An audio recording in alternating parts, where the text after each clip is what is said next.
నీ గురించి దిగులు పడకండి.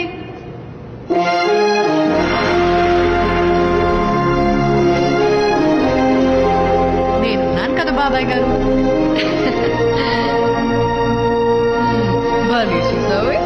చీర కూడా కట్టాల్సింది. లేప లేలే అమ్మాయి, ప్రేమ విషాదం రెండు పోటీ పడుతున్నట్టు నటించాలి. కుడి కంటిలో ప్రేమ, ఎడమ కంటికి వచ్చేసరికి కన్నీరు. సరేనా? సరే అండి. సంగీతం లిజరన్ ఎక్కడప్పా?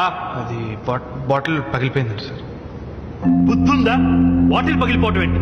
నీ వల్ల ఈ రోజు ప్యాకప్ అవుతుంది సంగీతం. సారీ మిస్టర్ బాటిల్, రేపు చేసుకున్నాను. Okay sir. ప్యాకప్. ఎందుకండి, ఇప్పుడే చేద్దాం. ఎలా అమ్మాయి, కన్నీళ్ళు రావాలి కదా. వస్తాయండి. ఎలా వస్తాయి? రెండు కళ్ళ నుంచి కాదు సావిత్రి, ఒక కంటి నుంచి మాత్రమే కన్నీళ్లు రావాలి, గ్లిజరిన్ లేకుండా. చాలా టేక్స్ అవుతాయి, రేపు చేసుకుందాం. ఒకే టేక్ లో చేసేద్దాం. అంటే నువ్వేం చేస్తే నేను అది ఓకే చేసుకోవాలా? నన్ను నమ్మండి. అతి నమ్మకం పనికిరాదమ్మాయి. సావిత్రి, సింగిల్ టేక్ లో ఓకే కాకపోతే అందరి ముందు నువ్వు కెమెరా క్షమాపణ చెప్పాలి, సరేనా?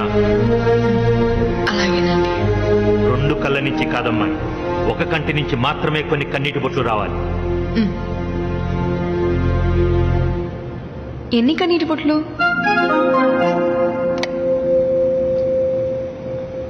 ఎన్నంటే అన్నొస్తాయా?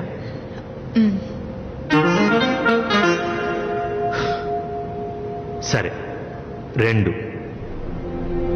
ఎడమ కంటి నుంచి రెండంటే రెండు కన్నీటి బొట్లు రావాలి, ఎక్కువ తక్కువ కాకూడదమ్మాయి. రెడీనా? క్యూ సౌండ్, రోల్ కెమెరా,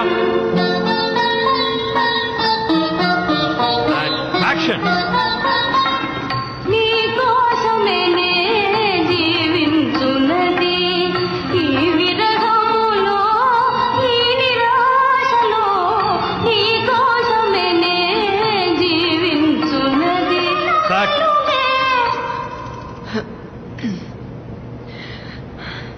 గురుగారు ఓకేనా?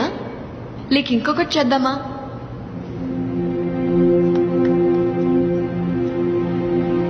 ఏంటి గురుగారు? ఇంకో 10 తరాల తర్వాత కూడా తెలుగు సినిమా నటి ప్రస్తావన వస్తే ముందుగా నీ పేరే తలుచుకుంటారు తల్లి.